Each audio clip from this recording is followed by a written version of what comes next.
In episode number 347 of the Reasons I'm Broke podcast, we cover the Sonic the Hedgehog movie trailer. We also have Marvel Comics' plans for Marvel Comics number 1000. Because DC did it first twice, Marvel has to really ramp up and do it themselves. And our comic book highlight this week is DCeased number 1. All of this and so much more on today's show.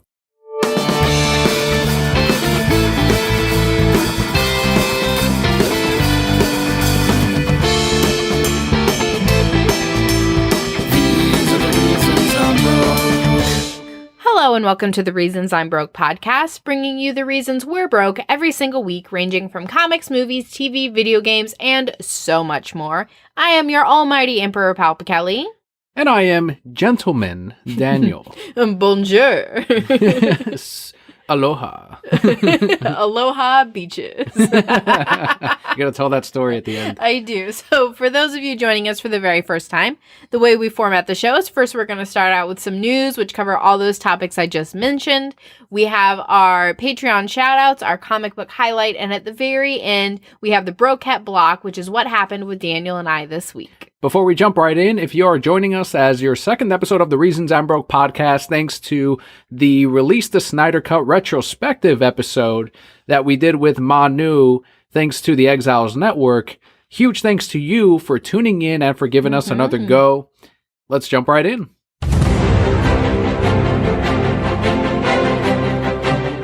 So something that shook the internet this week, just made grown men cry, apparently. The first trailer to the live-action CGI Sonic the Hedgehog movie released a few weeks ago, and it spawned tons of memes and jokes courtesy of the internet.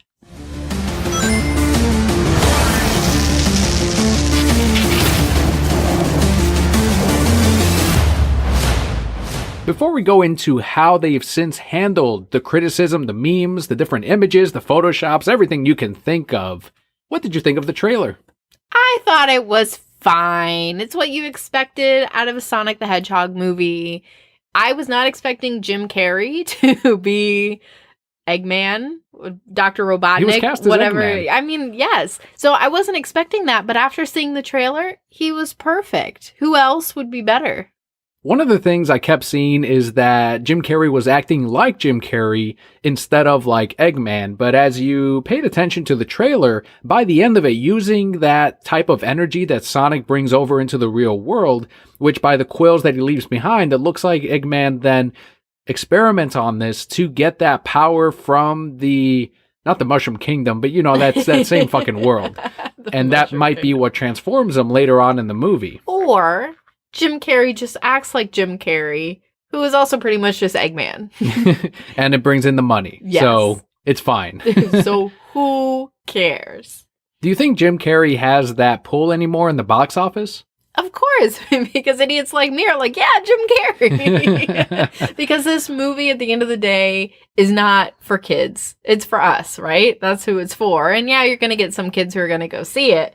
But our age group is still the ones being drawn there. And we still have a soft spot for Jim Carrey after all these years. See, I keep hearing that this movie is not for people our age, but it is instead for kids. And I tend to lean more on that side of things. Because the Sonic the Hedgehog, if it were something that they wanted to make for people that grew up on the Sonic video games, it would have been a more nostalgic trip. And they would have tried a lot harder on making it seem like that old Sonic experience that we grew up with. But a lot of kids now, they've had the TV shows, they've had the comic books, they've had the video games, which have gone through a very wide variety of Sonic lore, that at this point they took liberties, much like the Sonic cartoons like Sonic Boom, and kind of did their own thing with this live action / CG adaptation of Sonic the Hedgehog. So to me, I think it's more of a kids movie, and that's totally fine. I know that they are immediately going after the design of Sonic the Hedgehog. Was not jarring to me as someone that was watching it. I don't understand what they're expecting, because if you make it look like something straight out of the video game, they're going to whine and bitch that they did not try something new. But now that they have done something a little bit more, I guess realistic is the word to use, or different, and yet kind of Detective Pikachu-fied him a little bit, but took a little bit more interpretations on the character, Now people are, of course, are memeing him up, and it's the same thing that happened when the TMNT live action movie from Michael Bay came out, where they kept photoshopping the turtles' mouths from the original live action film and the comics onto that particular face and saying, this is all you need to do to fix the turtles and then everything's well. If you're hinging the whole movie's quality on the character design, then you're already setting yourself up to dislike the movie as a whole. I did see a hilarious tweet about his design, though, which has stuck with me for all these weeks, all these days since I've seen it. And it said, finally, they created something that the creeps on my internet page don't want to fuck. Oh no, there's someone out there. There's a furry out there that will fuck it anyway. Just cracked me up. I was also a huge fan of the full spin-ball design when he's going after the car and the power behind it. When he wrecks that goddamn van, and I think it was Robotnik's or Eggman's, and that's when he hits a button and another machine comes out and goes through. That looked so fucking amazing. And the effects of him, he's so fast that it looks like he stops time. And it's very Sonic, cartoony, where he has all the missiles and he fucking blows all of them up in the split second that you are sitting there watching and stopped time with Sonic the Hedgehog himself, too. So there are gags in there that are very much straight out of the cartoon. You get the sound effects that come straight out of the video game. And you get someone like Jim Carrey on there who has played these type of characters, like the Grinch, in which you do a full makeup. I know he also did Lemony Snicket's Unfortunate Events. Yeah. So this is kind of what he's been doing lately, especially. But then before he transforms into what we look to be seeing as Eggman, and Treasure Hunting Sonic actually pointed out that if you look in the background, it looks like they're in Sonic's world at that point of the movie. That's awesome. So my only thing is I want more of Sonic's world and less of this male human guy that's walking around with him and making these jokes like, oh, hide in my bag. And I want more Knuckles. That's my favorite character. But overall, it's not even really a criticism. I want more Knuckles, less of that human guy. It's like Alvin and the Chipmunks, where less of David Seville and more of just the Chipmunks. So less of that human guy, who I'm calling David Seville, and more Sonic the Hedgehog and more Robotnik. And then hopefully we end up in the Sonic world at some point in the movie for a good chunk of it, where we do get to see not only Tails and maybe Amy, but Knuckles, the Echidna. And that's what I really am looking forward to seeing the most. I'm sure you will get all of that. And hopefully people will enjoy this movie, because thus far, it hasn't been very well received, it feels like. From the beginning, from the point where they had that movie poster and they were immediately pointing to the legs, there was 2 movie posters, the silhouette and the one. And they even had that art book come out and leak out, and it had the design that he has now. And even then, people were like, that's actually not bad. But the trailer comes out with the same design, and they're fucking shitting on it immediately because, of course, it's a goddamn internet. So in response to this, director Jeff Fowler took to Twitter and unfortunately said, quote, "Thank you for the support and the criticism. The message is loud and clear. You aren't happy with the design and you want changes. It's going to happen. Everyone at Paramount and Sega are fully committed to making this character the best he can be." End quote. Another great quote that I saw about this is, they had already made the changes. They just released something they knew people weren't going to like, so that whatever they released they thought was better and they wouldn't shit on it. That's some tinfoil shit right there. That's so fucking smart, though, if that's what they did. So that's kind of like the new Pepsi or new Coke type of thing that they did, where they changed the formula. Right. And then sales dipped, so they're like, oh no, wait, here it is, it's back. And then sales were higher than even before they changed it. Oh, yeah. And a lot of people suspected that they had done this on purpose, and someone at the company were like, I wish we were that smart to do those kinds of moves. So you think this might have the same effect? Yeah, because somebody pointed out, how soon is the movie coming out, right? How do you change an entire character design for the whole movie in this short amount of time before it comes out? Well, here's the thing. He did not say that they're changing an entire design. They might make some tweaks with the eyeballs, maybe doing bigger pupils on it. But as far as the giant legs, it's not going to be the Sega Genesis Sonic or Classic Sonic as he's now known as in the whole movie. That's not what we're going to get. And I think people are expecting that. And when they realize that we're not getting that, they're going to once again bitch and whine about it. See, that's when the joke's on you, because they've already made that movie.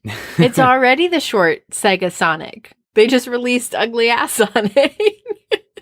So people will be happier. Much like the video games, if the design of a character is the worst thing you can say about the movie or the trailer, then they're in good shape. The story is what matters, the acting, of course, and the special effects. That's what we end up rating our movie reviews on. And I think the story and the type of factor of Sonic the Hedgehog, maybe there'll be some laughs, there'll be some action, of course. That's what the Sonic games are mainly known for.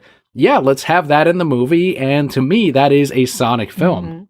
We will be there, of course, opening weekend. Yes? Opening weekend? Yeah. This November 8th, 2019. Yeah. Something else coming from Warner Brothers and DC Comics is a straight-to Blu-ray feature called Lego DC Batman Family Matters. This also comes from the Lego Group. Is that Family Matters like the TV show Family Matters? Did I do that? Like, that's what I wanted. Everywhere you look. You can't call it Family Matters and not expect that. The synopsis is, quote, suspicion is on high after Batman, Batgirl, Robin, and other superheroes receive mysterious invitations. However, family values must remain strong when Batman and his team encounter the villainous Red Hood, who is obsessed with destroying the Bat family and all of Gotham City, end quote. This movie stars Troy Baker from Batman Arkham Origins, Allison Stoner from Phineas and Ferb, Scott Menville from Teen Titans Go, and they all lead the cast as Batman, Batgirl, and Robin respectively. The trailer to me did not scream that this was going to be a Lego Red Hood film. 0%. Red Hood wasn't even in the trailer. No. He's in the Batcave with the rest of the family as they look at the Two-Face stuff. Oh, correct. So all they showed was Two-Face. That was it. And Two-Face isn't even in the synopsis. Like, I want to know who was in charge of putting these. Like, there were different teams, clearly, that put the trailer and the synopsis together. See, I was curious of how are you going to show that crowbar scene of the Joker beating the shit and killing Robin, Jason Todd, and then having the Red Hood story on top of that where he's murdering criminals and blaming Batman and saying you need to kill these guys, or at least the Joker? Not going to happen in Lego. They're going to go after Two-Face. No, I mean, you probably will get his background story, but it'll be something like he tickled him to death or something. And then now he's angry. It embarrassed him in front of everyone, so he's overcompensating. Like he peed himself or something. You see the little yellow blocks like they do in the Lego movie? Yes. This is set to release on August 6, 2019 on Blu-ray combo pack for a suggested retail price of $24.99 and DVD for $19.99. I will say I'm kind of upset that they changed Batman's voice. I loved Lego Batman's voice. Yeah, but they're saving him for the big movies. They're not going to have him on these direct-to Blu-ray, maybe 1 hour things. But that's why I watch the movies. Troy Baker is expensive as hell, too. I don't know how they convinced him. I don't know, and I don't know why he's not doing his normal Batman voice either. Yeah, it's definitely like a Lego Batman-y type of change. It's not a Kevin Conroy impression, which is what you should be trying to do. All the time. You gotta sound like Batman. I am happy that they got Teen Titans Go Robin, though. He's perfect. It sounded exactly like him. He did not change it, and that was great. That's what I wanted. Is he Damien or is he Tim Drake? I don't know. He was probably Tim Drake. I was thinking he was Damien because I thought one of them had that Tim Drake symbol at the top, but maybe you're right. Either way, to watch it again. I was too distracted by the voice and trying to find Red Hood, who was not in the trailer. Another side of animated superhero movies comes from Sony's Spider-Verse, which according to Deadline, writers/directors Phil Lord and Chris Miller have signed a 5-year deal with Sony Pictures Television to develop live-action and animated shows, including a, quote, suite of TV series, end quote, all set, of course, in the Spider-Verse universe. We do have a quote here from both Lord and Miller in a joint statement who said, quote, "We are so grateful to everyone at Sony Pictures Television for choosing to partner with us and expand our enduring relationship with the studio. Together, we take aim to make groundbreaking work of the highest quality and integrity and to place that work in convenient proximity to your eyeballs and ear holes, wherever they may be," end quote. I'm going to call them ear holes from now on. Might as well. This is good for Sony. This is great for Spider-Man films. Great for Spider-Man fans, as they did release what is considered by many to be the best Spider-Man movie, which was Into the Spider-Verse starring Miles Morales. Better than Tobey Maguire? I really like Spider-Man 1. I'm sorry. I like Sony's Spider-Man 1, but I also like Sony's Spider-Verse. I still haven't seen Spider-Verse. That should probably be on my list. This is where it gets really interesting. So Lord and Miller signed on to Sony Television after 9 years at 20th Century Fox Television. So the Hollywood Trade reports that the two did not want to continue there due to Fox's connections or ownership now by Disney, whose subsidiary Lucasfilm dismissed them from Solo: A Star Wars Story. They're the directors that were fired from that, and that's when Ron Howard was brought in to quote-unquote fix the movie based on what these two did. So they're like, you know what, let's stick it to these guys. Let's make a fucking universe that is competing because Disney's not getting these dollars with their own Spider-Man. And we're going to do a multi-fucking-year deal. You put fire under their asses like that, they're going to come out with gold, and clearly they did with Spider-Verse, and we're getting more by it, and fans like us are going to be there to support Sony in their Marvel universe. This is just the perfect example of something that I tell to people all the time, that what you put out there, how you treat people, will eventually come back to you. So they clearly, Lucasfilms, treated them like shit. And now here we are, years later. Apparently. Saying, watch me take all your money, bitches. I love it. I'm enjoying it. I loved Spider-Verse, and I'm there for all of these movies on opening weekend. I hope to show them to Leo someday, too, because they are a lot of fun. They're great to watch. They're strong, solid movies. And the Spider-Verse movie actually tried to do something different with the animated type of technology that they pulled off. And yeah, as we said on a review, sometimes it doesn't really work, but for the most part, it looks like stop motion, and it is beautiful. I thought you were going to say strong minority characters, and I was going to be like, yes, teach our son. No, it won't be 2019 then. Who knows what the atmosphere will be at that point. Even now, I'm like, come on, man. He's not even half Mexican. Like, I get it. He's half Latino, but I don't look like him. Neither does he. So he's my little clone. Your child does look just like you. It's so sad. Veering off, right? Here's my rabbit trail. I took him out with one of my friends, and they're like, oh, he's so cute. He looks nothing like you. And I was like, thanks. Yes, I know. I know this. I know. I destroyed my body for my husband's clone. We've got a little bit of news from the DC Extended Universe. So when asked by Variety if Jared Leto would return to the role of the Joker, he said, quote, I would definitely play the Joker again. It all depends on the script and the circumstances, as it always does, end quote. Reading between the lines, that means it depends on the dollar signs. Probably. When followed up by if he'd appear in Birds of Prey, he said, quote, I don't think so. You'd have to ask them, end quote, which tells me definitely not. I mean, we've already seen that there's a body double that shows up in the movie, and it's probably just going to be a scene or two with his face being covered up by something. Not enough zeros. Jared Leto's next comic book movie role is going to be Morbius in Sony's July 2020 Venomverse spin-off film, which we also will be in line for because I did enjoy Venom.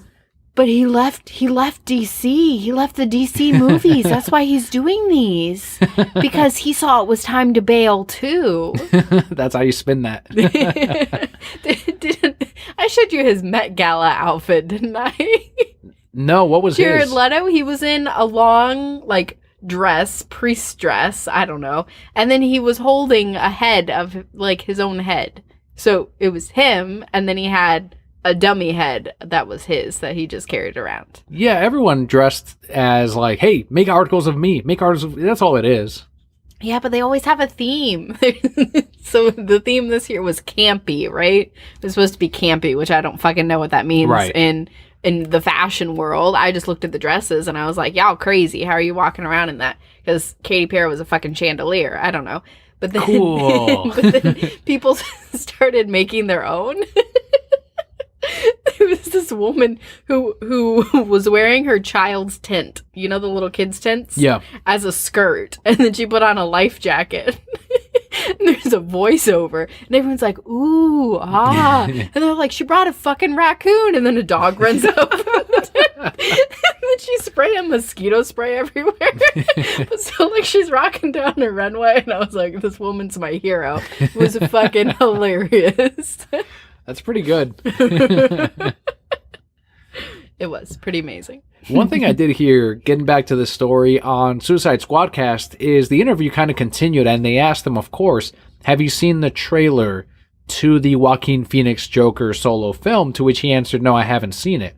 Now, they theorized, and I actually agree, that he probably lied about it, because who hasn't seen that trailer? Right. Just so that they wouldn't then ask him, how do you feel? Like, how do you feel compared to your role? Like, just avoid that all and do the Daniel, which actually is true, though, of, no, I haven't seen Endgame. Oh, okay, no spoilers then. I won't talk about it. Great, thank you. Potentially.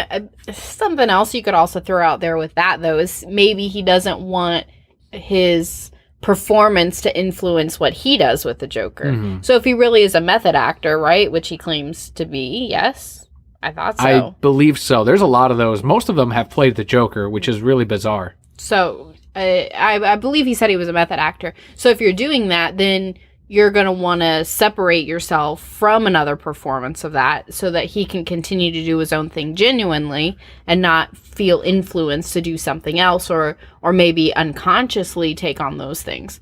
I don't know. I'm defending him, right? He probably did just say he hadn't seen it just so they wouldn't talk about it. Right. Yeah, and we're fans of Jared Leto's Joker as well. Mm-hmm. Each one of these have their own take on the character, and we've so far enjoyed every single take of the Joker on the big screen. Mm-hmm.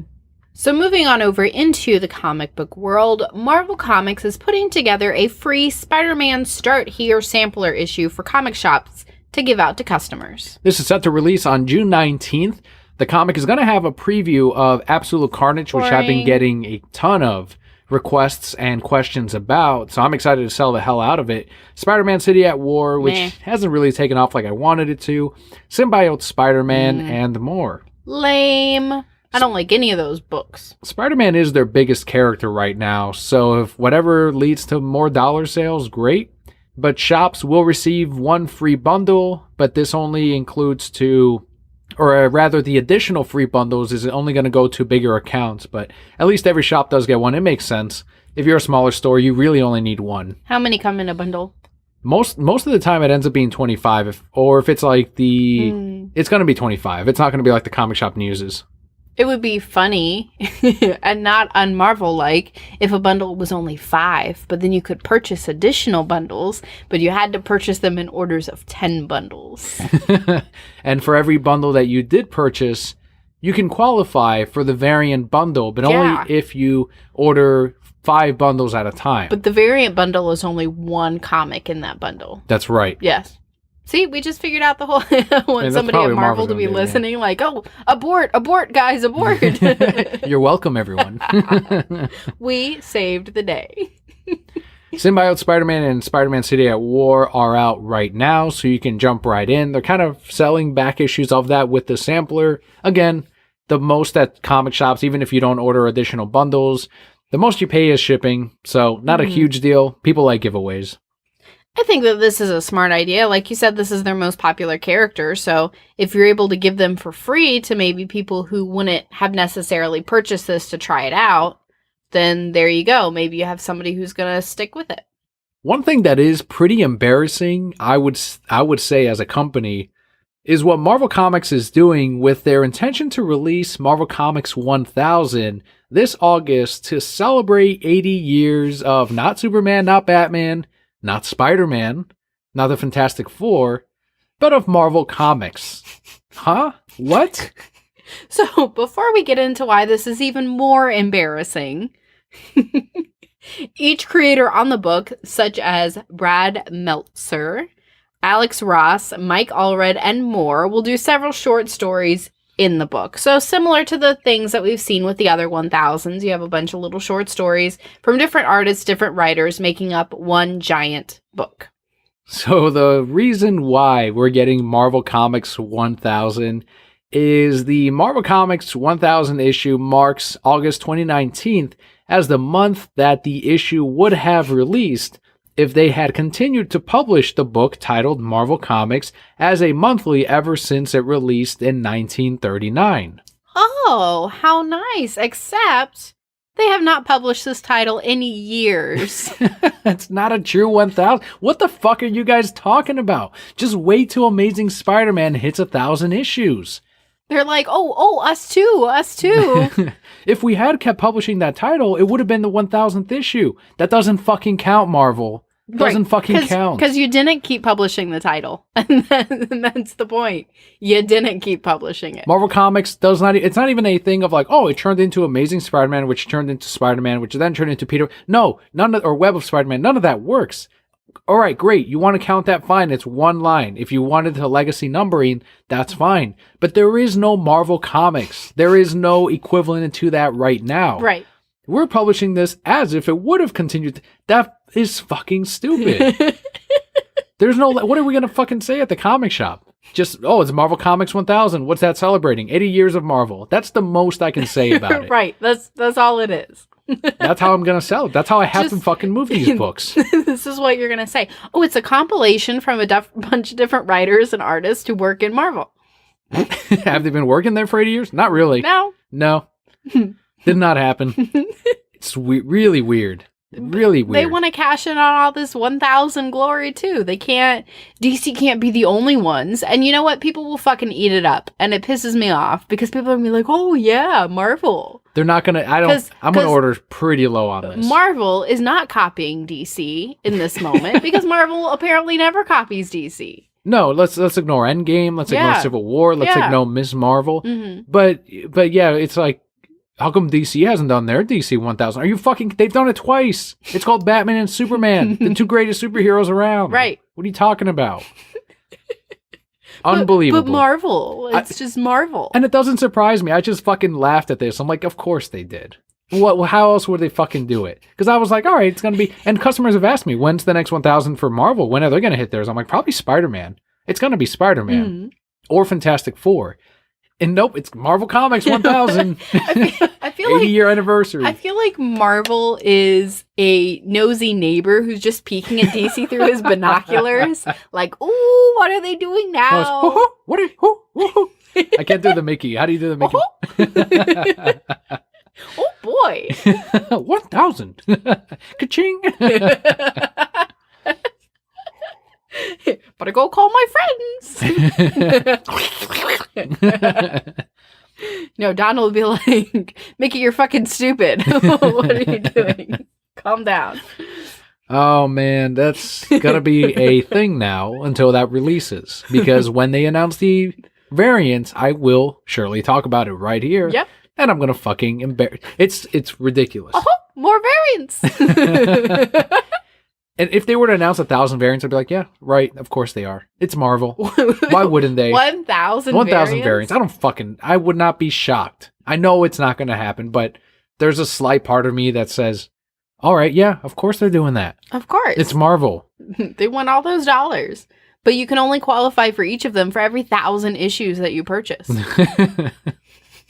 The other thing that I can see if they really wanted, it's like you might as well fucking do it now, is if you redeem your MCU movie ticket, then it qualifies you to be able to purchase. This particular variant is only exclusive to people that show up to the shop with a movie ticket physically of whatever the next MCU film is.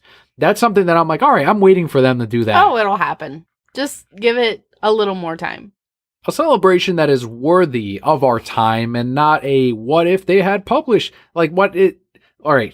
May 25th. May 25th has been declared Denny O'Neil Day in Phoenix, Arizona by Mayor Kay Gallego in honor of the writer's 80th birthday. This is the true 80th to celebrate. That's fucking true. That's fucking true. So Denny O'Neil Day will consist of a presentation of the proclamation followed by a Q&A. The great Denny O'Neil co-created the greatest Batman villain, which is Ra's al Ghul. Helped co-create Man-Bat. Ra's al Ghul. And co-created Batman's beloved, known as Talia al Ghul. What? Listen, we're honoring Denny O'Neil, so you will say yes. You do it for Denny. Tell me what to do. Denny's also the one that was on Kevin Smith's Fat Man on Batman and said it's Ra's al Ghul. Good for Denny. I'm glad that he can pronounce his own character correctly. Like, people look at me weird. It's like, the fucking co-creator is saying it's Ra's al Ghul. And I hate Talia. Okay. How dare you? On the month of Denny O'Neil's 80th anniversary, Denny O'Neil Day, I better see some Who is greater, Denny O'Neil or your Emperor Palpatelli? Here's something I want to see at this Q&A. Like, just standees of Ration, Talia, and Man-Bat. People are like, what the hell? Who was in charge of decorations? Some fucking intern? Fucking me. Also, Optimus Prime. I would put him in there. Did he help create Optimus Prime? He came up with the name. That was it?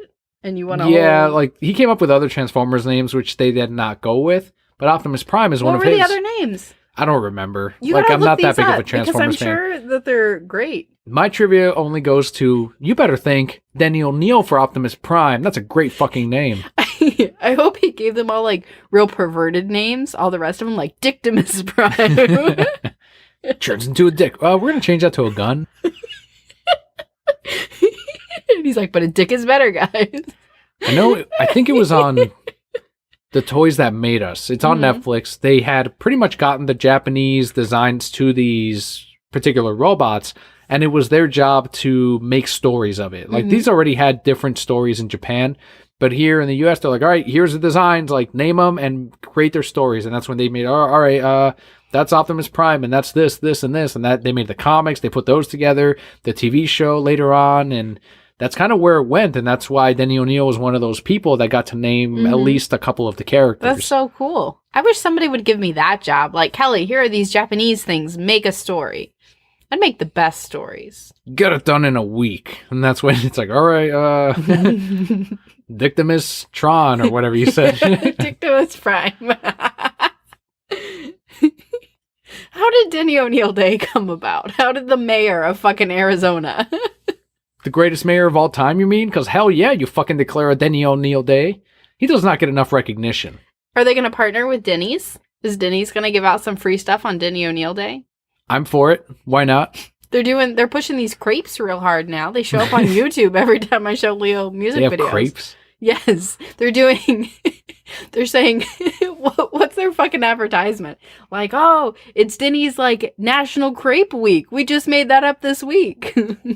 But they're trying to make it seem like it's been going on for forever. All right, then. But then they do say in the video that they just made it up this week. That's fine. I mean, IHOP has had them for a while, and they have the different types of international. It's in the name, but people don't really think about that. They really do have different pancakes, which in that particular, wherever crepes are from, I'm uncultured. I don't know. I think they're French. Those are their pancakes. Then you have waffles, which are German? Belgian waffles, and then you have pancakes. Pancakes, I don't know where those are from. I'm not going to say U.S. because I'll probably be wrong. So there you go. But now Denny's is getting in on that and saying, fuck you, IHOP. We'll fucking carry crepes. I like Village Inn better, so Village Inn is awesome. Screw both of them. It is like for anyone that doesn't have a VI, it's like a higher end IHOP or Denny's. To me, it's Denny's is the lower end. Then you have IHOP, and then you have... Actually, the bottom is Waffle House. Oh, yeah. What about Waffle King? I've never heard of that. Yeah, that's like only in Georgia. It's a southern thing. But yes, Village You sounded like Underwood. A southern thing. But Village Inn gives out free pie on Wednesdays. That's it was right. Lemon meringue today, by the way. Lemon meringue. How would Underwood say that? Just like you said it. See, I never know if I'm doing that right. Yeah, and then he'd have to tap. But I'm not going to tap because I would burst all your eardrums. Final news story this week comes from the Batman Who Laughs miniseries, which has actually been extended to a total of 7 issues. This has been reported by Heat Vision, whom I have never heard of. That the 7th issue will segue into the new Batman Superman ongoing series, which will feature the Batman Who Laughs, as well as a new team of Secret Six antagonists. Interestingly enough, Batman Superman #1 is also set to release in August, so a lot of people are speculating that they're extending the series by 1 issue to add on this story is finished, but if you want to continue to see where the Batman Who Laughs is going, he has started a new Secret Six or whatever it is, and they are going to appear in Batman Superman. So now that you're done with this, subscribe to Batman Superman to see the story. That's fine. To me, it's a little transparent. So I'm like, all right. So I kind of like self-contained stories, and I'm sure it still will be. But to immediately go, and by the way, this other one is coming out too. All right. It'll be frustrating if they've added this 7th, and so they just water down the story to expand it. And that's what I'm hoping really, really won't happen. But with how quickly they did this, it kind of feels like, for the reasons you mentioned, that's what's going to happen. How do you feel about a Batman Superman book? Cool. It's been a little while since we've had one. Yeah. I think that's when Greg Pak was running it, and I put out that tweet of just a panel share. Superman loves Batman, right? It's been a while since we mentioned Superman loves Batman, but to any new listeners, we are of firm belief that Superman, the rest of the DC universe too, but Superman especially, is in love with Batman. 100%. And it all started with Justice League Unlimited. Maybe it was Justice League, but where he comes back from that portal, it's on our YouTube channel. And the first thing Superman does when he gets back to the present is hug Batman. And he carries him a little bit. And then immediately lets him go, like, oh, wait. He let his feelings go through. And that's when you pointed out, I think he loves Batman. And from there, it's just like, we couldn't let it go. Right. Well, but like, once you know, then you start seeing it in everything. So the other place it was really obvious was, I don't even remember the name of the series, but when Batman was going back through time, remember? And we got like Pirate Batman, and we got something else Batman, Vampire I don't know, Pilgrim Batman. That was the other one. And Superman shows up in some place, and he's like, I can't hear his heartbeat here. And I'm like, the fuck, Superman? It was Return of Bruce Wayne, that whole miniseries where he's going through time. And it's like, he memorized specifically Bruce Wayne's heartbeat. And people are like, well, yeah, Superman's like, no. He memorized his heartbeat. He listened to the whole world of heartbeats and realized that his wasn't there. And took the time to memorize Bruce Wayne specifically. And you also see that in The Dark Knight Returns, when he is listening underneath the grave and he hears Bruce Wayne's, because I'm sure he's constantly locked into it. So as soon as his body woke up from that deep sleep or coma that he put himself in, he was so happy though. You see that little smile, and he's all beat up to shit, but he's just like fluttering. And forever, Superman loves Batman. Of course. Of course. Even when he's with all these other women. Wasn't there something too where he was married to Lois at this point? And he just dropped everything to go to Batman? Yes. He's like, I gotta go. Yeah, and Lois is like, I know. Like, she's accepted it. Right. But my whole thing with Greg Pak is we tweeted out this thing of, like, Superman loves Batman, and it was very blatantly clear, like, Superman is in love with Batman. It's a gay thing. It's not a bromance, which a lot of people are like, haha, bromance. It's like, no. I get bromance. This is not a bromance. It's a gay thing. And this is what we're pointing out, and Greg Pak liked it. And I'm like, yes, he fucking knows. He knows. And then he put, like, something super obvious in the next issue, too. So if we get, the only way that this will be a successful Batman Superman series, and we got some of that with Super Sons, where Superman's like, oh, our sons type of thing. Our sons, yes. And it's like, to anyone else, it's like, oh, he's talking about you and I, our son. But it's like, to Superman, he's saying, you and I are raising our two boys. We're co-parenting. Yes, co-parenting our boys. So now that bug is in your ear, next time when this comes out, if there are Superman loves Batman moments, you will immediately tune into it. Like, hold on a second. And you better take a picture, listener, and send it over to us, and we will absolutely retweet. Hashtag Superman loves Batman. Forever. You can search right now. Hashtag Superman loves Batman on Twitter. You will find our previous panels. Superman loves Batman forever. Is that the new Batman movie?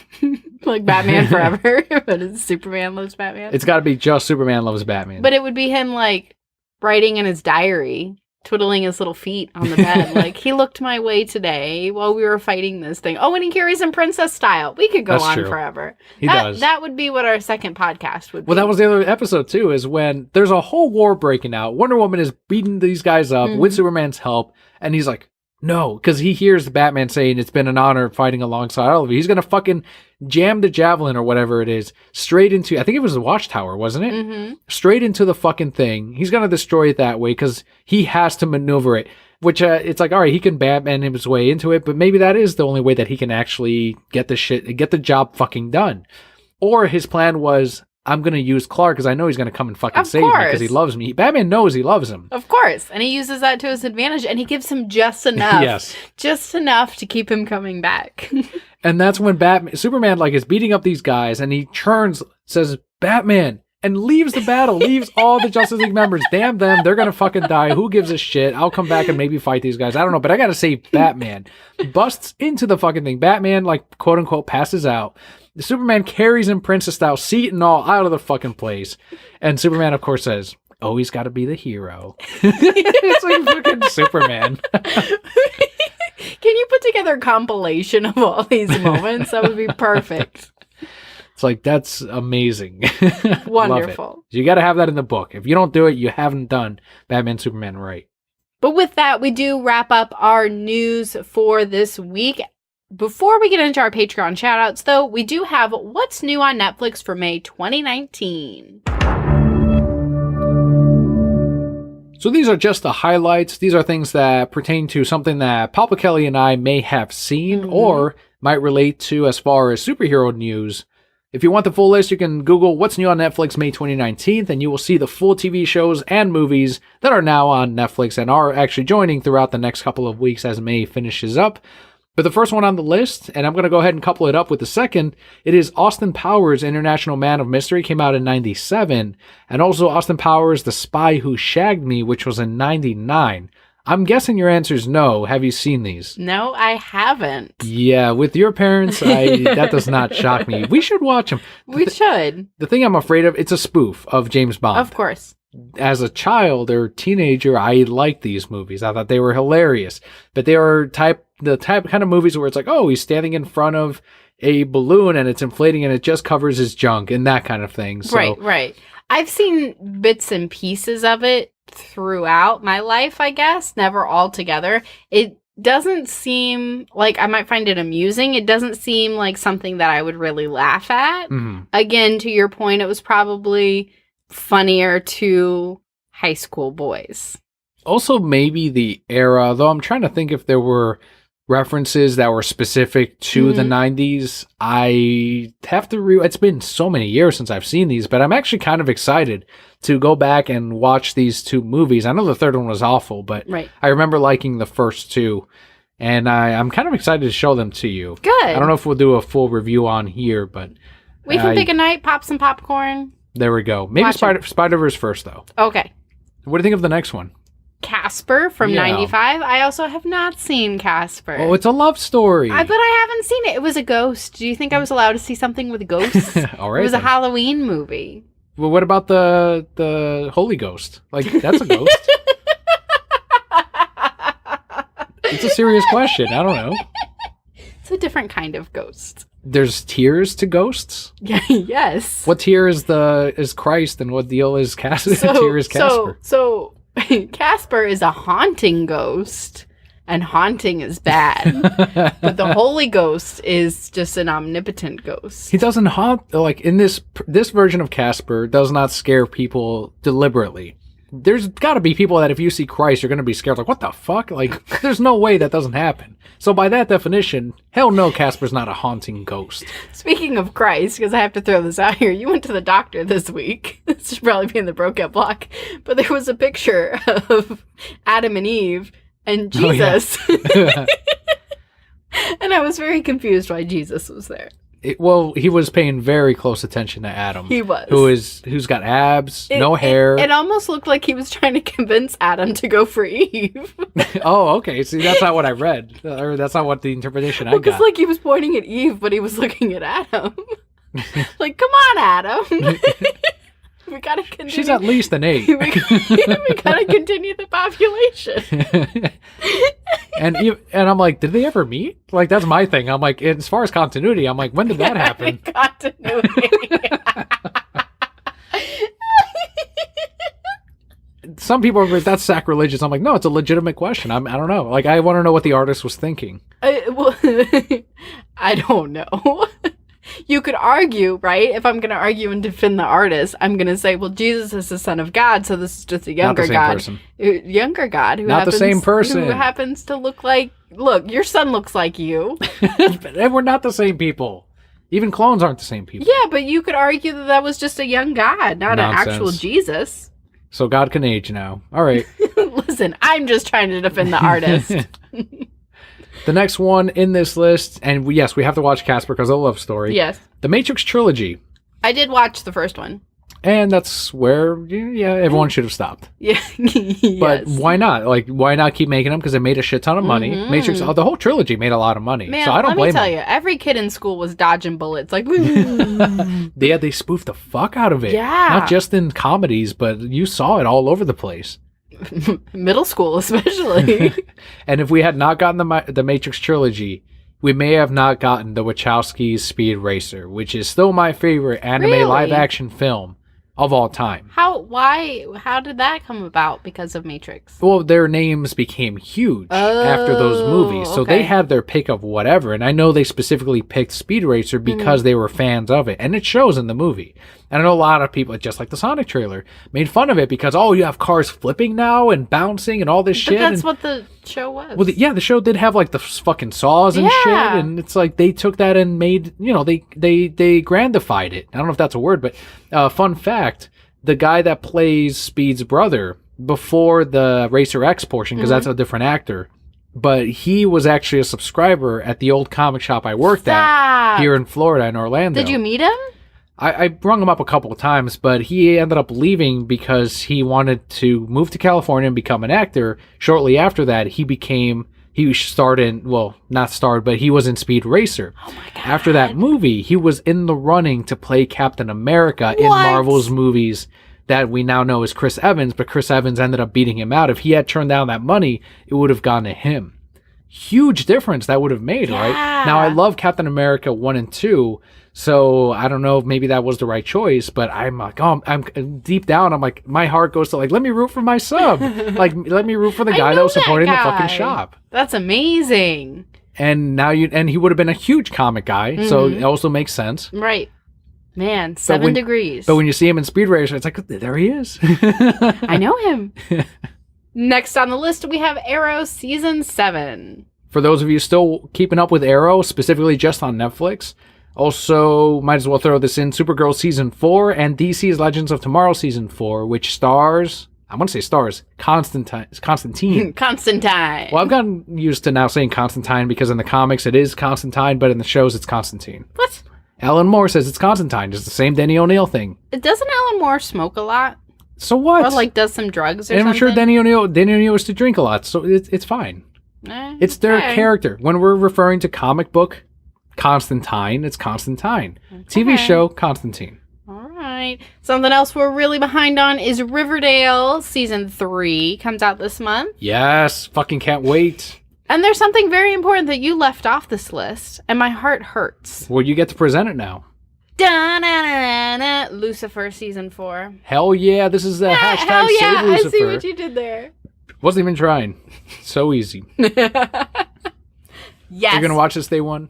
Is it out now? It's out right now. Why have you not seen this? I haven't seen it yet. Their promo shot is him with abs, and I'm like, that's not the Lucifer I know. You clearly didn't watch the show as much as I did. No, he like super defined himself though. And I'm like, because come on. because the 1,000 moms are all about it. 1 million moms, whatever. They want to make sure they retain those 800 moms or yes. 400. I think because it was. they're all still watching it, so that they know what they need to defend their children against. That's right. You got to make sure to take notes and whatnot. It's really timestamps. Right? Oh, right. And they're calling all their mom friends like, did you see this part right here? No, let me rewind it. Do they skip the gay episode where he sleeps with a guy? No, they watched that one too. No way. Yeah. I think they skipped that episode. No, I think they liked that too. I think that's too far. No, I think they liked it too. They're twisted, these 1,000 moms. These 800 moms. I'm so excited. This is on my list to watch at some point when Leo isn't climbing all over me and I have to pause every 5 seconds. He's a little monkey. He is, but he's so cute. He is my clone. All right, let's head into our Patreon shout-outs of the week.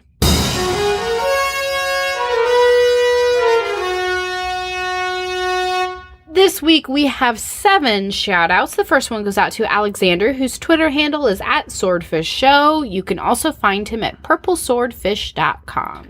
On his podcast, along with Andy, Dead Channel Duo number 27, they share their thoughts on the Sonic movie trailer as well, and they review 1979's Alien. When you check out 27, be sure to subscribe so you can get future episodes. Every week, they review a movie. Sometimes it's Al's pick, sometimes it's Andy's pick, and then the next week it is fan pick, which they previously did The Fountain, thanks to Brian and I and possibly others voting for The Fountain. So 1979's Alien. Do they put up a list of movies you have to vote for, or can I just send in my pick? I know previously they would take in, hey, what are your suggestions? And then they would do a poll after that. And that's how The Fountain ended up, I think, closely winning. Like, it was a close thing. I vote Twilight.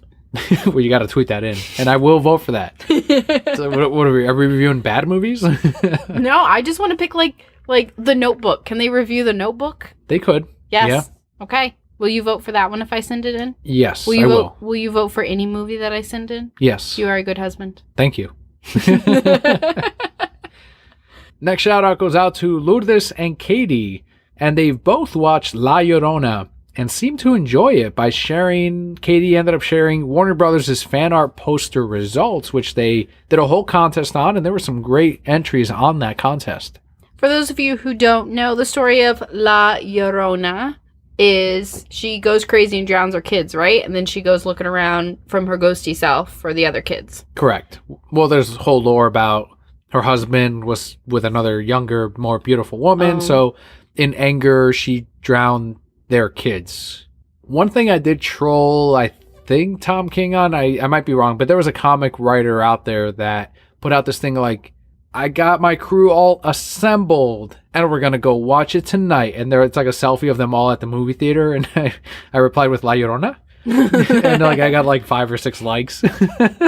He wasn't specific. Like maybe they were going to. Right. Maybe they were just going to the movies.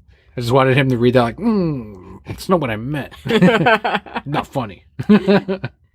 Our next shout out goes out to Bobby, whose Twitter handle is @CubanSlim. Bobby gifted us some Detective Pikachu promo straws. They're really cool. So they're colored as well as the theme for the Pokemon. My favorite, of course, being Ludicolo. I know they've memed them up, but I've liked Ludicolo because I'm like, that's a fucking Mexican Pokemon. It's a stereotype, and I'm not bitching. But just like we didn't bitch over Speedy Gonzalez, I still like Speedy Gonzalez. I still like that Mexican stereotype on the jalapeno M&Ms that we did on our chocolate Kit Kat unboxing tasting. Like, I'm not bitching. I love that shit. I have representation as stereotypical as it is. I'm just glad I'm there somehow. You're glad you're represented. Yeah. They remembered you. That's a better representation than Miles Morales. And I will say that. I'm not Puerto Rican. That is accurate. I do have to see the movie so that I can give my opinion on what is a better representation. Next shout out goes out to Neil on Twitter @nmathz68. Neil shared a selfie on Instagram wearing his Broquette Core shirt next to R2-D2 with the following caption: R2 and I want to wish everyone a happy Star Wars Day.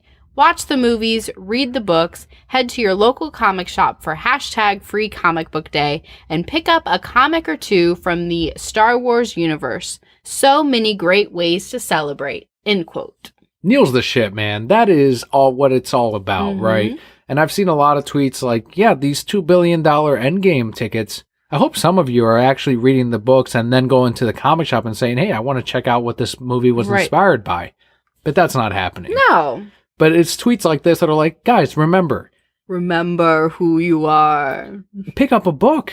Like, just pick up a comic book. Support your local comic book shop. If it weren't for the creators, the comic shops that were there, none of this shit would be around. Right.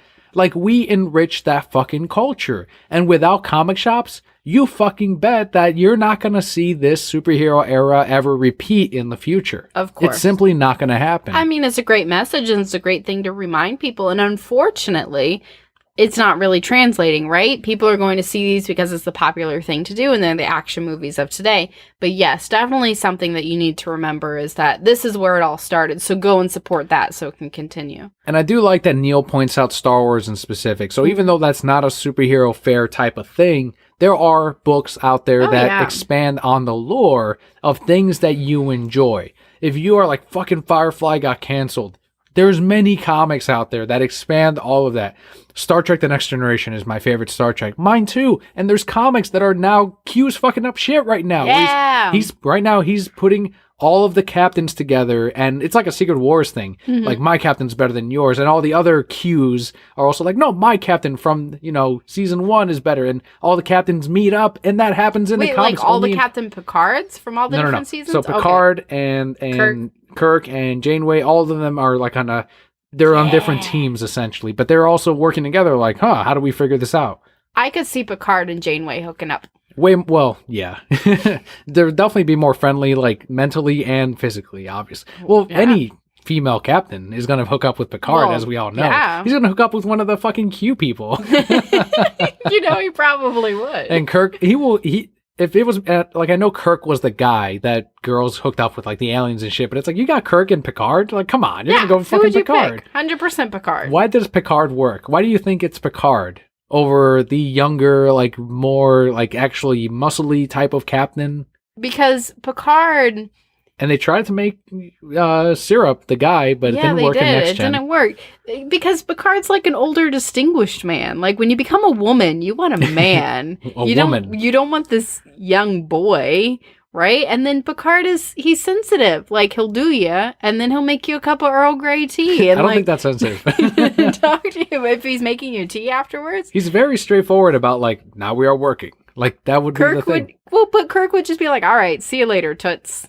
And then, like, he'd go off to somebody else. I love when he hooked up with this vacation lady, the fossil one. And then he was like, oh, I've been on vacation. This is all I wanted to do is just relax. And at the end of it, she's like, this is what you wanted, though. This is your vacation, is to work and do things. He can never relax. No, of course not. But he's also hooking up with this fucking fossil lady. And this is why he's the best captain. Fight us, listener. He is the best captain. He's the Batman of the Star Trek universe, just hooking up with everyone. You're that guy sitting at that table right now, like, Picard is the best. Prove me wrong. Yeah. The next Patreon shout out goes out to John on Twitter at John72Tex or on Instagram at Johnny2Chips. John shared his 9.4 CGC graded copy of Detective Comics number 411. This is the first appearance of Nasty Ass Talia. It's not Nasty Ass Talia. We are doing a Patreon shout out, Kelly, and I want you to read this as intended. No, I can't. Which is Batman's Beloved. My phone just died. Oh no, I can't read the notes. I'll read it for you. I'm sorry. I'll read it again. Detective Comics number 411, first appearance of Batman's Beloved, Talia al Ghul. So thank you, John, for sharing that 9.4 CGC graded copy of Batman's Beloved. When did Batman call her beloved? Never? I would have to dig. Never? I'm sure there's one time at least. When did Batman, like, propose to Talia? I don't know. Never?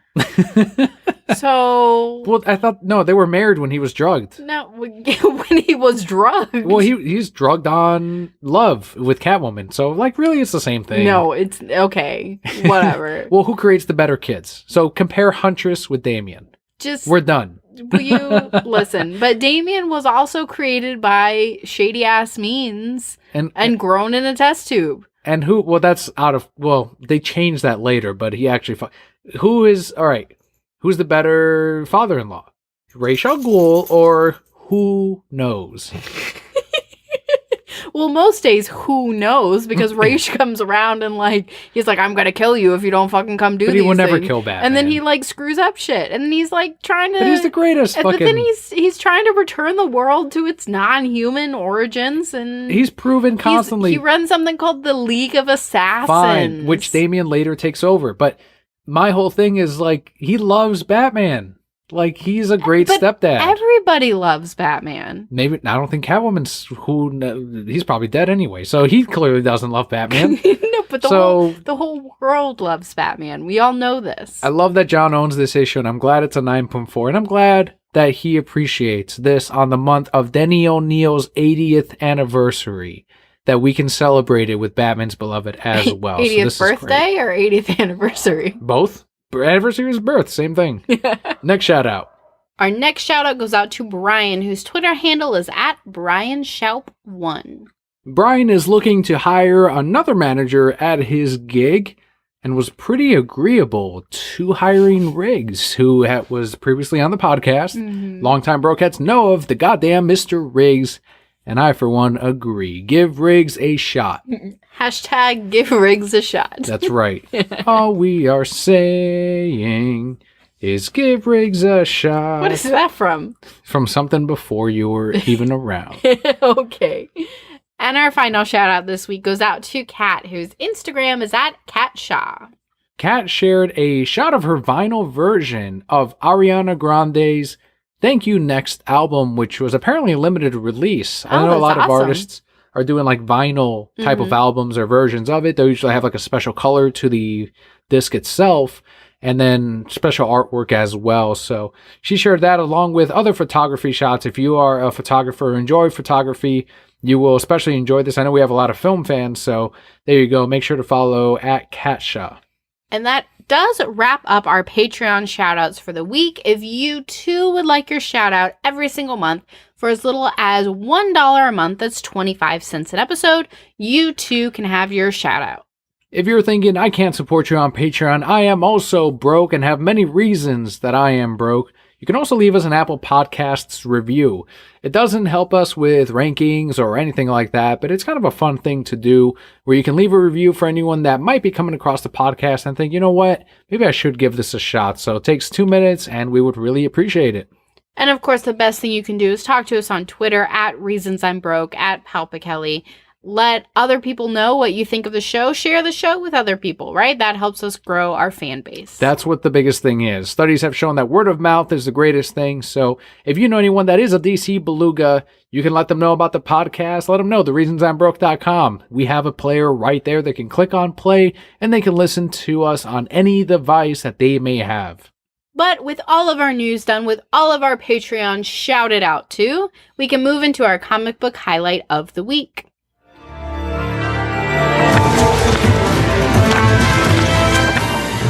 This week we have an all-new number 1 of 6 with DCeased, number 1. This is written by Tom Taylor with art by Trevor Hairsine, James Herron, and Stefano Guadino. And the colorist is Rain Beredo. That's not a colorist name. It should just be Rain. But it's got to be spelled R-E-I-G-N. Or R-A-Y-N-E. There you go. That's another one. Yeah. Both acceptable. So essentially, this is how I've been pitching it to people that are like, what's this? You remember Marvel Zombies from several years ago? Mm-hmm. It's DC Zombies. But they kind of tie it in more to the lore of DC's universe. Whereas Marvel Zombies was kind of a crazy thing, and later on they may have explained it. But in this case, it's all about the anti-life equation. It starts off with Darkseid, and it expands from there. The story is light as far as the lore, but it's goofy goofy DC zombie gory horror fun. I'm at least glad they tried to explain why everybody's a zombie and tied it into a way that could almost be believable. Yeah, with the anti-life equation, and then you have the black race, that works. The black racer anti-life equation gets corrupted. Anyone that sees the equation becomes that. They're trying to scratch out the equation from their mind, so they physically gash at their heads. So it gives them that gashy appearance, and they see it in other people, so they're trying to get rid of it in them. It's all about that equation. So that's how they explain why people are acting like zombies. They're not zombies, but I mean, for the definition of it, sure, they're not eating brains, but they're trying to go after people's brains to get rid of that equation. It's a neat way to, and it's probably how they pitched it. And it's like, yeah, fucking give them a comic. Yeah, go ahead. Of course, Batman is the star of this and every single issue that he's ever in. Well, yeah, okay. Yeah, I got you. Of course, of every single issue he's ever in. But essentially, this is traveling through the internet. So you see it on social media, makes you go crazy. Batman has his own fucking internet. Of course he does. And so he finds out this is happening. I don't know how. And he's just like... He's got a contingency. Yes. And he's just like, start my own internet. Like, do it that way. But even Superman is like, Batman's got a contingency for this. We're fine. He's already thought of this. Yeah. Like, he admires him. He thinks of everything. Well, that's probably why he didn't go straight to Batman, because he knew he could take care of himself, but he needed to take care of his family, his other family.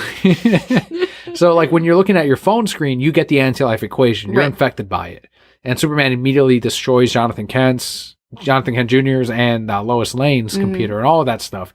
Gets rid of it. Batman, as you mentioned, unfortunately did not think of the mansion, so the rest, Nightwing and I think Damian Wayne are infected by this. And that's kind of where the story leads off, which I do like that it's him getting gashed at. And I don't know if that's how the infection spreads.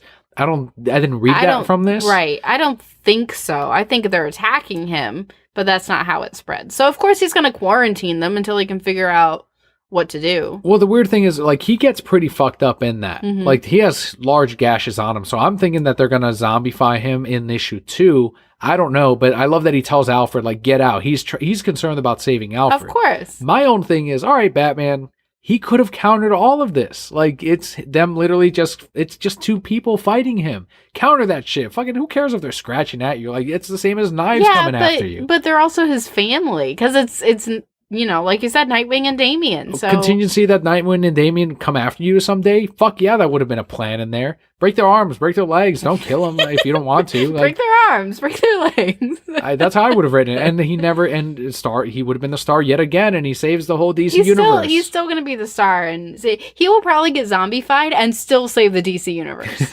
just to later study his own blood in case he ever becomes zombified again, so he can become with a cure.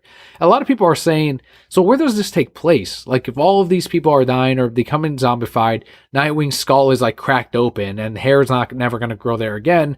They're like, how's that happening? But Nightwing's running around. It's like, this is not it's its own fucking story, guys. It's its own, forget about continuity. Forget about it. This is, when it comes to comics and miniseries, when it comes to stories and in general fiction, just enjoy the fucking story. Right. And so far, I'm really enjoying the story. Like you said, it's kind of goofy. It's way out there. Still enjoying it. Still looks like it's going to be a fun ride. I think that's the perfect summary of it. Just a goofy, gory ride. It's not going to be heavy on, what's going to happen after this. Mm-hmm. It's just, if it ends all end up being a multiverse story of now we have DCeased as that universe, great. That's fine. If they want to cross that over in the future with our Justice League, all right. I don't know if that's the case, but if it is, fantastic. I hope this continues to do well. And to any collectors out there, the main cover is going to be, releasing as normal. There's a variant that is zombified versions of our heroes and villains. So for number 1, it was Batman. Number 2, I believe, is Superman. And then number 3 will be Wonder Woman. But there's also a second variant, which is all cover price, by the way. No incentives, none of that shit. Shops can order it completely openly. Number 1 is, they're all going to be horror movie poster recreations. Awesome. So the first one was It. Instead of It, Pennywise, it is the Joker, and he's looking at presumably Jason Todd. He's got the little balloon. It's a little Robin. The second one is smart. Poison Ivy with a zombified Batman coming out of the wall, and it's a Nightmare on Elm Street, where she has the covers. Mm-hmm. So that one's awesome. And I was like, that's the one that I put out a tweet, like, I can already hear the Poison Ivy fans. And someone's like, you're wrong. We actually like this cover because blah, blah, blah. And I was like, nope, you guys are fucking freaking out already. And then number 3 is actually the Nun. Okay. But I believe it's Superman as the Nun. I could be wrong, but I'd have to look that up. Of course, Superman's a lady. Jeez. So those are going to be awesome. If you tell your shop at the earliest, they should be able to sub you for just the horror variants, or for the horror variant and the main cover, whatever you want, because they are open order. But the sooner you tell them, the better they can order, so that they can make sure they have enough copies for everyone. But with that, guys, we do wrap up the main part of our podcast for the week. All that's left is the Brocat block, what happened with Daniel and I this week. That's right. So if you want to tune out and you're here just for the news, this is it. But if you care about us, if you care about the Palpa Kelly, yes, then welcome to the Brocat block. As always, we want to remind everyone as we lead up into it, there's going to be a post-MegaCon meetup now that we don't have a Facebook page, and I will go into that. But there's going to be a post-MegaCon meetup on the 16th. So we will have a episode where we talk about MegaCon, but it is going to be at the Ale House on International Drive at 9 p.m. Eastern. Once again, on May 16th. If you attend, you get a Brocat Core pin for free. If you cannot attend, then we spot you at MegaCon on Thursday or Friday wearing a Brocat Core t-shirt. Any one of the t-shirts as available on tpublic.com/thereasonsimBroke. Then you will also get a pin. Mm-hmm. And those pins are pretty amazing. As I mentioned, our Facebook page ended up being deleted. I got a notification from Facebook about it. They said that a certain post that I did put up is the reason that we got our page taken down. And I initially thought, all right, is it suspended? What's happening? What was the post? And when I opened up the app, it said, hey, do you understand that your page is gone? Yes. Okay. And then it led me to Facebook. I'm like, whoa, hold on. What? And then the email said, this is your case number. I'm like, all right. So I replied to Facebook on Twitter. on the email and I said, this is my case number. What was the post that made this whole thing go down? No response. It's fucking Facebook. So you will not find us anymore on Facebook because yes, I could make a new I could make a new page. It's honestly not worth the effort to build that up. It saves me time throughout the week on not having to post it on Facebook, any one of our updates, because honestly, we did not get much pub at all on Facebook. So I will instead focus on the networks where we do get likes, retweets, comments, and all of that, which is on Twitter, which is on Vero, which is on Instagram, which is on even Tumblr, more than that, Pinterest, all much bigger networks than Facebook. So I'm no longer going to do that anymore. But that's why if you hadn't seen it, no, we did not block you. No, we did not remove you. Our page is simply no longer there. But now we can focus instead. Join us on Twitter. Join us on Instagram. Wherever other network aside from Facebook, we are there. And the meetup is no longer there as well. So we might try to come up with a solution. I know Kyle did suggest the Eventbrite was another site. But if you guys know of a better site that we can actually make an event of, then we can make this Broket meetup from MegaCon a thing. For those of you who will be attending, just a heads up, Daniel will be there. I will not be. We have a little man, of course, and 9 p.m. is way past bedtime. But you will be, we will all be at MegaCon itself. So if you spot us on there, you can meet little Leo and, of course, the Emperor. You also had a pretty big event this week. It was Free Comic Book Day 2019. It is one of my favorite days of the year. It is when the community comes together and helps celebrate their local comic book shop with free comic books per usual.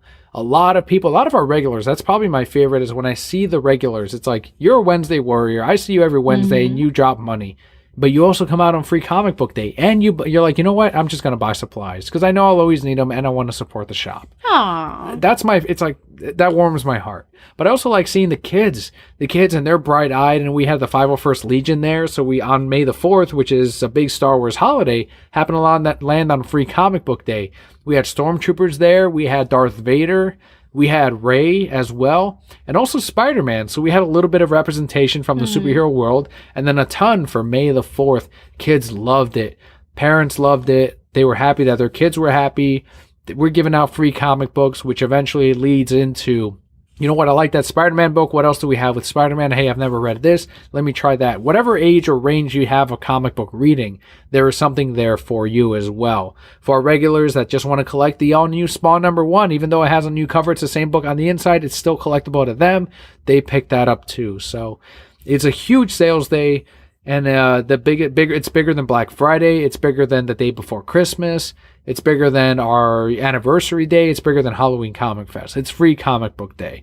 And that's where a lot of comic shops get their boost for the months ahead. Well, you know, it's not that big, but it's still a huge thing. And it definitely helps out comic shops that might be struggling, helps out stores that are doing okay, and maybe they can, you know, save that extra bit of money for the certain weeks that might not be as strong. So all of that in general, though, it's all about the culture. It's all about the community. It's about celebrating the hobby that we all love.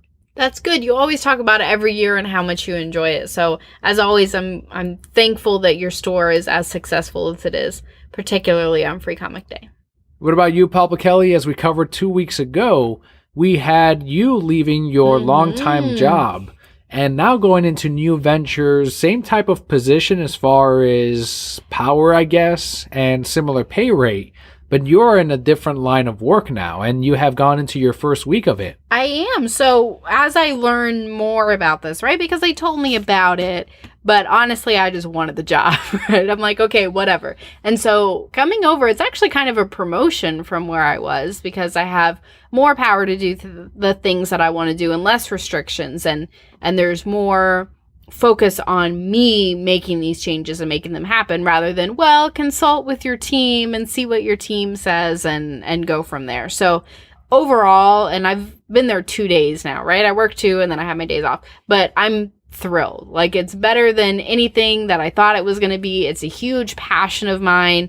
They're teaching me more about something that I absolutely love. So pretty much my job is something that I love, that I get to do every day. And it's been a very long time since I've been able to say that. I work on a much smaller team now, a much more focused team, but everybody has been so incredibly welcoming and just kind of pulling me into the family that they've been building for years. And it wasn't, well, you're from the outside. It was, hey, welcome. We're happy to have you here. And it's been like that with every single person that I've met. It was so interesting yesterday. The employees were coming in for the night shift, right? And it was like 2 hours after they had all gotten there. And somebody came up and they go, oh, hey, I'm sorry, I forgot to say hi earlier. How's your day going? And I'm like, why you forgot to say hi? And so you're worried about it? So, I mean, just that was great. The benefits, my first day, I come in and they're like, oh, by the way, here's your MacBook Pro. And I'm like, excuse me? And they're like, yeah, we give, you get a MacBook Pro for coming into this position. And I was like, oh, I didn't even know that was a thing. Kelli works for Apple now, everyone. You're going to see her in Pixar films. I do not work for Apple, but, and then they're like, oh, and by the way, in September, we're flying you to Chicago for a conference. All expenses paid, so enjoy it. And I'm like, like, I get to go to Chicago for free for 4 days? I mean, granted, I'm working, right? I'm sitting in a conference room with 15,000 other people or however many are there, but shit, man. Sounds great. I'm glad it's gone pretty well for you, and I hope that continues throughout the months ahead as you really get settled into the position. I hope so, too. Looking back on where I came from and how they treated me in those last moments, I think that this was a very smart decision, especially to leave where I was. So that's good. On a very bright note too, Leo and I now have our MegaCon costumes all here and ready to go, and I'm so excited because we're gonna look awesome. You already tweeted out yours. I did. So we are going, for those of you who don't, I think I talked about it before, yes? So for those of you who don't remember, we're gonna be Bulma and Kid Trunks one day, and then probably Harley and Batman on another day. Yeah, so we're gonna have a lot of fun. That's one of the best parts of having a kid, right? Like, dress them up so that you can go to conventions. You're themed up to me. Yeah, you do what I want, kid. Oh, and then the best part of my new job too is my trainer is a huge Batman fan, so she's got the Harley Quinn diamonds tattooed on her arms, and we can just sit here and talk about Batman all day when it's slow. So it's pretty cool. Ask her what she thinks of Arlene Sorkin. Okay, I will. Cool. She probably loves Arlene. Great, because she's a huge animated series fan. Oh well, that was my test, so yeah, she's passed. Yeah, I think that's it for the Brocat block. Free Comic Book Day was, of course, massive. You have huge changes in your career, especially, and we've got MegaCon coming right up. Can't say anything too negative aside for, I had my first physical. Yes. We had talked about that, I think, briefly. Yeah. And it was mainly to address certain sleep issues that I've been having, and of course, managing the stress that has built up over the last year and a half or so. And that coincides not only with Leo, but with this job management position that I had. And lack of sleep, right? So I think the two go hand in hand. It all compounds. Yeah. And it wasn't huge. I mean, it's all about better, healthier sleeping habits. Was not diagnosed with depression, was diagnosed with a slight bit of anxiety and was given something for it, but nothing alarming. It's mainly change your sleeping habits. So one of the things I've done is I've now activated night mode on my phone, which I know is a small thing, but I know it dims your brightness as far as not just dimming the brightness, but it gives it a tint so that your brain is not stimulated as much by that particular color on your phone. So instead it makes it so that you're wired to nighttime type of tints, and that's kind of where it goes, and it's all biological. And then I was given melatonin. And that is supposed to kind of activate that sleeping pattern for you. My boss took it, did not work for him, so he's taking something else. And it has worked for me, except it's had that extra effect of in the morning, I am knocked the fuck out. I have a harder time actually getting up. So it puts me, I think, in a deeper sleep. We need to chop it in half. I think I just need to take it earlier. Oh, okay. I think that's all it is. All right, right now. Let's go. I can't take it and mix it with alcohol. That's the thing. I read the instructions. Good. I'm proud of you. But that is definitely it for our Brocat block and also the rest of the podcast this week. Yeah, thank you guys so much for tuning in. Like we said, if this is your first episode or your second episode because you came on after the action-filled Snyder Cut episode, or if this is your, what number are we now? 637? 647? 347. Oh, that's right. 6 years, but 347. Okay, I'm with it now. So if this is your 347th episode, thank you guys as well for tuning in this and every single week. Thank you so much once again. I am Gentleman Daniel. And I am Emperor Palpa Kelli. And Brokehead Core. All will be well.